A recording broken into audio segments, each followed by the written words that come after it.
Welcome to Schmooze with Suze. I'm Suze Montgomery, your host. Long-time old friends. You know, you can't beat that, right? And when you get the opportunity to talk to them and let them be known by a wider circle like you at home, this is kind of a special taping. So I want to welcome Alice and Richard Matzkin from Ojai. Yeah. And these people are truly, I guess I'd refer to you guys as remarkable in so many senses. Like, you've got the most marvelous marriage of any two people that I've ever met in my whole life. And I really mean that. That's sincere. You just fit. I don't know how you just fit, but you just fit.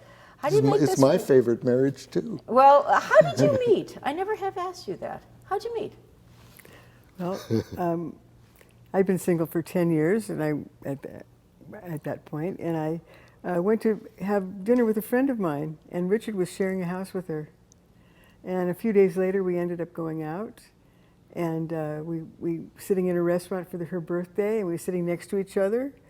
And I asked him to go out dancing with me the following Friday, and we got in the car and we fell in love on the Santa Monica Freeway between the Lincoln and Fifth Street off-ramp. Oh my God. And we've been together since that day. Never lived apart after that. And that was 34 years ago. You're just truly remarkable. You're such, you know, in today's times when, you know, people get married and divorced the next day, it's like, you know, you didn't empty the trash, that's it, I'm done, I'm out of here. But you just fit. It's like seamless. It's like watching one person. Like, you're not really two. You're really like one. It's Alice Richard. You know, it's like one word. So we always do that. We go, you and me, one. exactly. We always do that. And you do. Well, let's talk about your work, because both of you are incredible artists and authors, and I mean, you both have such amazing talent. I mean, I went to your websites and I looked at all the stuff that's on there on the web, and I was blown away. I think that one photograph on your page, the opening page to the website, is that your living room with all the paintings? Yes. My God, you live in a gallery. We do. You really do. So both of your work is represented there. Now, Alice, you paint. Right. And and one of the reasons I love both of what you do is you represent something that just doesn't get enough celebration, which is folks like us, old people. Old people. Old yeah. people. I guess we're old in numbers, but we're not really old, right? You know, because we don't think of ourselves that way. But you celebrate, it's youth in a way, but it's not youth, it's age. And the way you both represent that and celebrate it by your paintings, Alice, they're just so vibrant. You create life. And you've got these wonderful character faces of older women. How did you just settle on picking this one genre of art? Well, I looked at myself in the mirror one day and I freaked out because I noticed all the lines and wrinkles and sagging skin. You don't have that. Oh, yes, I do. But I was 58 at the time, and it was starting. I was really starting to notice it, and I freaked out, and I started getting afraid. And I started just thinking, oh my God, I'm going to die. What am I going to do? I've got lines and wrinkles and sagging skin. I'm old. What's it going to be like? And I decided, instead of going insane, that I would explore aging through my art. And I decided the first project I decided I was going to meet women 70 years and older and ask them what makes life worthwhile. And I did that. I embarked upon a quest. Richard and I went out and we met different women. It's real easy to find fabulous old women because there's a million of them around. So some of the people were people I knew. Some of the people were people I read about in an article. You know, one of the people I painted was Betty Friedan, who was the Oh wow! And I just painted some wonderful people, and I did 21 portraits of women. And asking him that, and it was beautiful because as I sat there and painted them, I could really imbibe their wisdom, and I could look at the beauty of who they were. Their lines and their wrinkles and their sagging skin was just the story of their years. It was just who they were, and it didn't make them less beautiful. It just gave them character. And you know, when you get older, you start to look at beauty in a different way. It isn't about the surface. You know, No. like when you're younger, you're more concerned with the surface, but when you're older, it has to do with who you are as a human inside, you know, and just the energy that you have, the life force that you have, just that kind of a thing. That's where the beauty is. You would love my students. Their average age about 85. No kidding. The oldest one is 107. Yeah. And they're just full of life. I mean, they really are at that stage, and you probably experienced that. Well, I did. They're comfortable. You know, I painted Beatrice Wood. Oh, and I painted her Dada. at 105, 9 days before her death. But I interviewed her. Also, I painted her at 100 years old, and she told us when we talked to her when she was 103, and she said to us, she said, "I'm 103 years old, but I've never been happier in my life." And she meant it. And she meant it, and it was a beautiful statement. You know, you think that when you get old, you're just going to be miserable because you're old, but no, that isn't what it is. Not if you're happy inside. Exactly. I mean, it's a satisfaction inside of knowing who you are and identifying of who you are, and just, it's a comfortable place to be. I mean, I look in the mirror, you probably do this too. I look in the mirror and I see my mother's face, and I go, but you know what? I've never been more at peace. And it's a contentment about age that comes just with the aging process. You can fight it, and you can go get, you know, how much plastic surgery, like my crazy daughter-in-law, but I look in the mirror and I go, oh yeah, that's the face you got, and boy, that's not too bad. You know, you look pretty good for your age. You don't have one wrinkle. Yeah, oh, I've got plenty of wrinkles. Do not. 69. But I feel it's in here. Yeah. It's not the visage, and that's a completely different thing altogether. It's what you earned and who you are, and what you give back. I think it's mostly, and you give back. Both of you give back by doing this. I know you get satisfaction in doing this, and because you're enormously successful. I mean, you're nationally known. I mean, this is a big deal. But it's what you give these people back. You celebrate the age, and you do, Richard, you do the sculptures of men, and they're aging as well. Yeah, it's very different. Alice looked for the positive, and I looked at the negative. I was afraid of getting old, and so I tried to almost caricature my fears of getting old. So like old decrepit men, and somehow in looking at that, it made it easier for me to embrace the aging. Maybe it was the process of just getting comfortable. Well, you know, when you're an artist and you're working on the wrinkles, and it's so interesting. It's so much, as Alice says, you know, working on a young face is like sculpting or painting a tennis ball. But working on an old face has character and a whole body. So when you're both working on pieces, you know, people like you're actually having a conversation of somebody you're painting, correct, as you're painting them. Do you have discussions about life and where they've been and what they've done? I mean, or do you think about that? Well, I actually work from photographs because people don't like to sit for more than 5 minutes. Sit. But they've all been interviewed. The Women of Age, which was the first project, I interviewed all the women, and we actually videoed most of them. We started off doing audio, and then we thought, no, we should video these, and we did. So I asked them what makes life worthwhile, and talked about them. We just talked about their philosophy on life and why. Because I was interviewing women who I wanted to be like, you know, who were like great role models for me. You know, people that just were living their life with creativity, with joy, you know, just with generosity of spirit. And this is what I wanted to be as I grew older. I wanted to be like that. And so they were a great inspiration. And was there a common thread? Yeah, they all were happy people. They all were kind of ageless beings. They all were living their passion.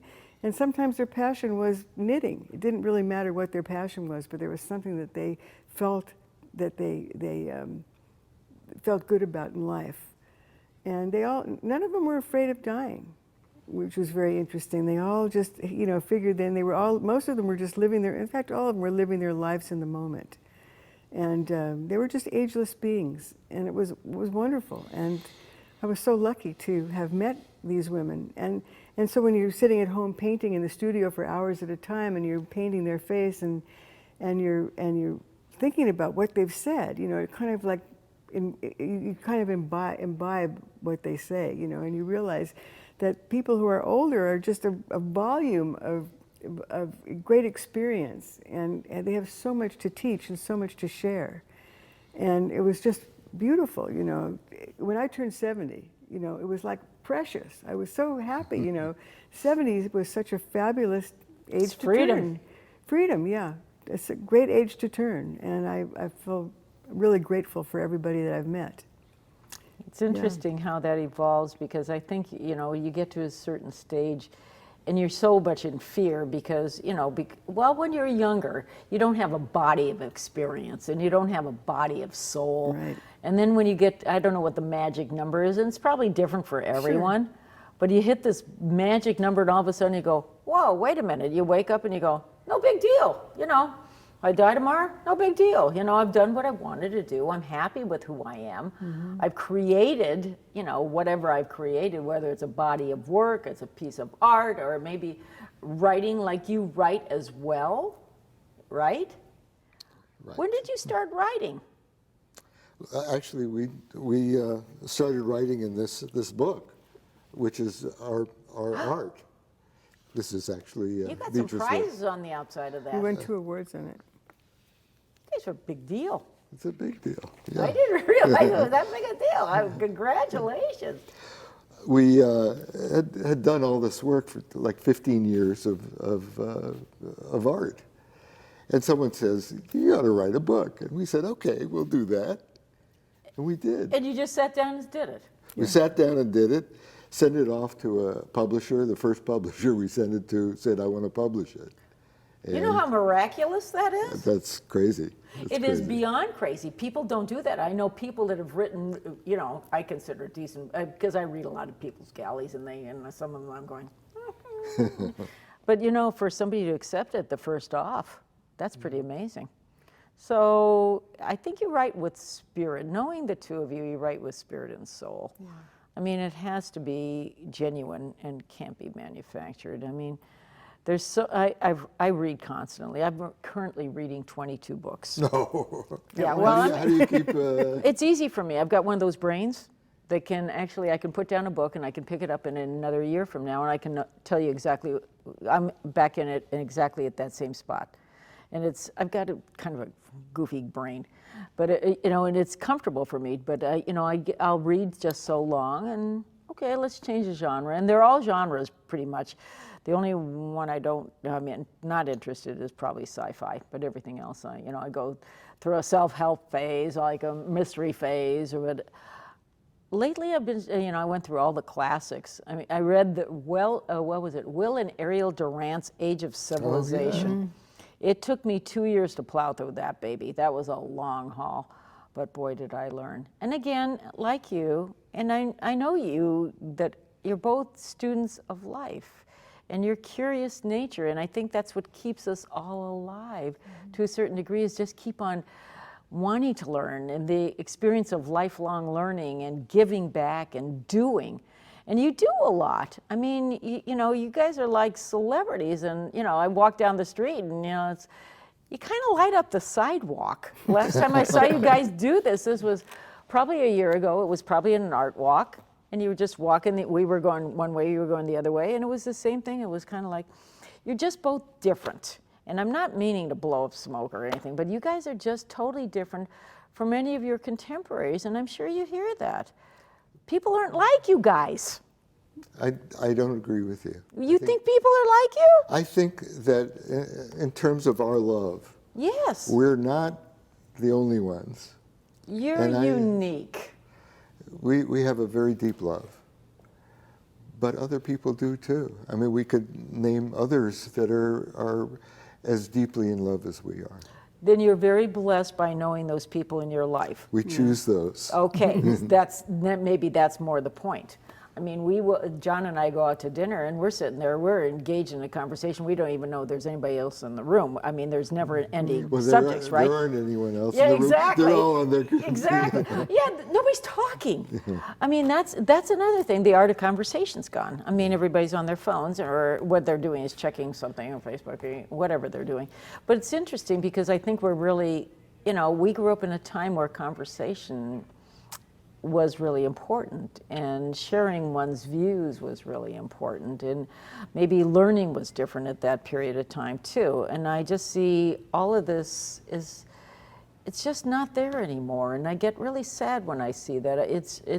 We're losing so much by not having these intimate relationships with other people. I don't have a lot of close girlfriends, and it's mostly probably because John and I have our relationship, and it's kind of exclusionary, but our family's there. It's different ways we all grew up, and I think the family core is so important too. And I mean, and especially since you work together, live together, you share the same soul. And do you ever collaborate on a piece besides the books? Besides the book? Do you ever? Sometimes Alice will come over. I'm sculpting. Alice will come over and say, "This needs this." And, So she will. And sometimes I'll put a few strokes on her painting. So it's we do that. We do that because our vision is very similar. That's so unique that you were able to find each other in this. I'm just stunned. Well, we're not in competition with each other at all. We're just totally supportive of each other. See, that's something that's unique right there. Even some of the closest couples I know still compete, and that's difficult for me to understand. How can you compete and do that?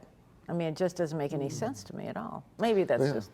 Well, we feel like we are one. So you are. If I'm competing against with myself. yourself. Yeah. Correct. And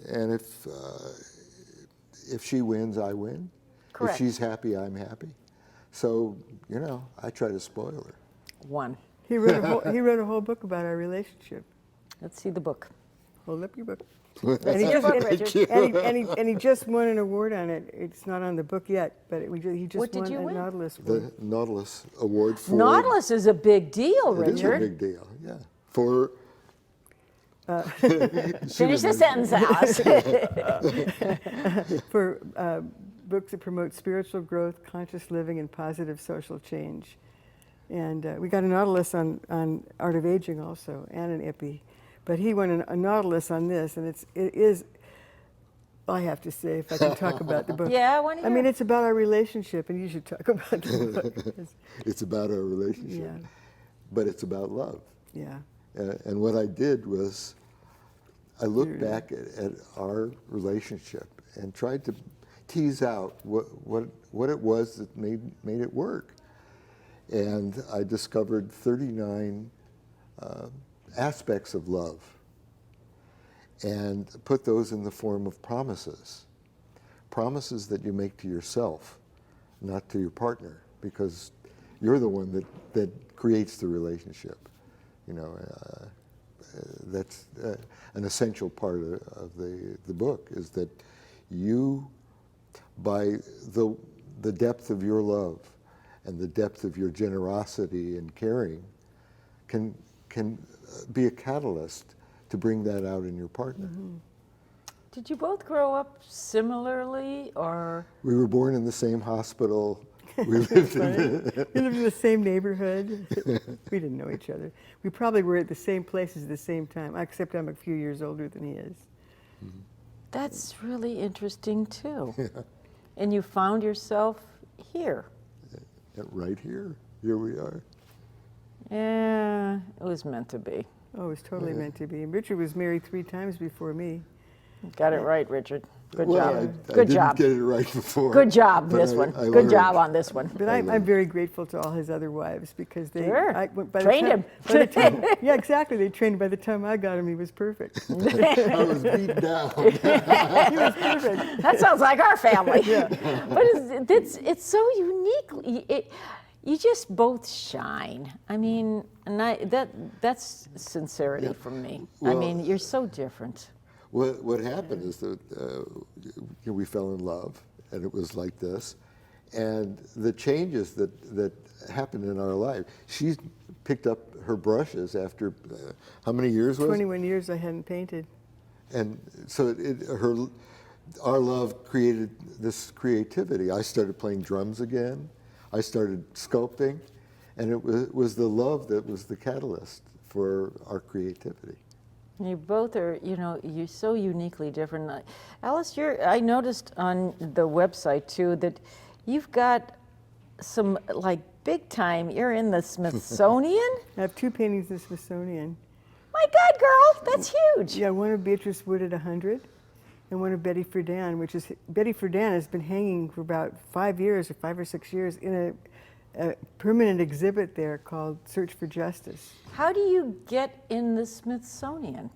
Well, it started off with Beatrice Wood. I was teaching a class in my studio, and one of my students said, "You want to send that painting to the Smithsonian National Portrait Gallery?" And I went, "Okay." I didn't think about it. And I went in and I typed a little letter. Richard walked in. He said, "What are you doing?" I said, "I'm going to send a picture of Beatrice Wood to the Smithsonian." He goes, "Oh, very funny, haha."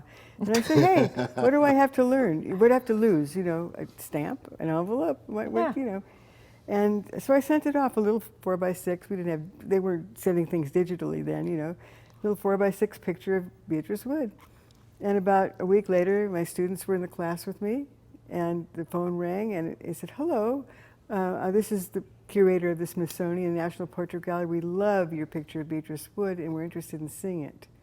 So the next thing I knew, after I hung up the phone and screamed, like Yeah, this, I couldn't even right. believe it. They sent a truck over with guys with white gloves in a refrigerator truck, and they Oh, took my the painting over and God. it went through committee, and they bought it for the permanent collection. And it hung in the Smithsonian, and that one hung for 6 months, and then it traveled for 2 years in an exhibit called American Women. And then the curator said, "If you ever paint anybody famous again, let me know." So I painted Betty Friedan. So I called her up. I said, "I painted Betty Friedan. The same thing happened. The truck, the white gloves, the refrigerated thing, the committee, they bought it." Amazing. So that's how it happened. And a lot of things have happened for us and for me. I never left home. I never did it. It just happened. They come to us. It just came. It was just beautiful. Everything that's happened has just kind of come to us. It's magic. Yeah. It's magic, but it was Yeah. meant to be. Well, we're in the right place in the two- right time, and it's all a matter of You're timing. just walking through. It's already done. Yeah, it's been, so I've got this wonderful biography there that blows my mind. I'm just, I knew you guys were fantastic, but when I started reading the website, I'm going, holy crap! I didn't know they were that big of a deal, right? We didn't either. But maybe that's the best part. Yeah. Yeah. it was- So you That's true. don't get, when you do things like that, you're just grateful. Totally grateful. But you step aside from it and Exactly. you don't identify with it to a certain No. degree because you just want to stay humble. Exactly. And that's what it's all about too. Yeah. And it's giving back again. And you, with your sculptures that I was just fascinated by, that one of that naked old man that's in There's been a lot of repose. them. Have you done a lot of them? Yeah. There's a whole series of naked. How old many men. did you do? I There's don't know. 12 of those. Something like that. Yeah. They're beautiful. They're all in the book, all the naked They're so old men. beautiful. They're, I mean, just, you're uniquely different.